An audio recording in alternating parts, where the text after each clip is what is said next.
Hey everybody, it's Alabama Boss. It's that time of the week again, uncurrent events. Okay, so this one's gonna take us to Seattle. A supervisor has brought a lady named Peggy, who works for the Homeland Security Department, into his office to sign a performance improvement plan. So basically, she's not been doing good enough. She's getting rode up.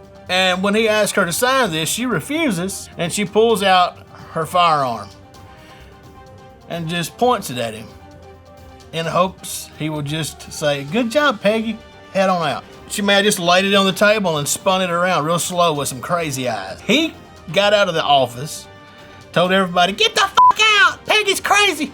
And she goes back to her cubicle. She has a group come up, but they have weapons drawn. She says, "I am at peace. Do you come in peace?" That's basically like, if you want some, you're gonna get some. You know, Peggy had probably done had a real bad day, probably a bad 2017. And then her boss calls her in there, and she gets in there, and he goes, "Peggy, I'm gonna need you to sign right here. We're gonna have to up our game next year, hon." You don't write somebody up 2 weeks before Christmas. It's stressful enough. That's how it happens, folks. That's how workplace violence goes down. All right, this one takes us out to the Pacific Ocean, where the Coast Guard is pretty used to finding bales of cocaine floating in the ocean. And that's new on me. I didn't know it was just kind of like, hey, there's one, and they just pick it up. If anybody wants to go in and halfers on a boat, let me know. But anyway, they go and they find this one big bale of cocaine floating, 800 kilos to be exact. And there's a turtle in it, a poor old sea turtle. And the story reads like the sea turtle was trapped and they had to be very gentle and cut him loose. I know it.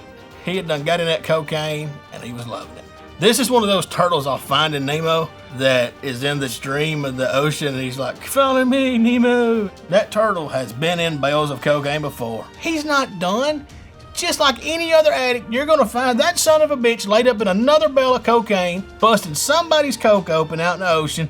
Now they're gonna spend millions of taxpayer dollars trying to get this turtle off of the drugs. This is not gonna stop. This is gonna be an ongoing issue. You watch. In the coming years, it's gonna be like turtles high all over the ocean, swimming at Mach 1 speeds, and busting bales of cocaine open.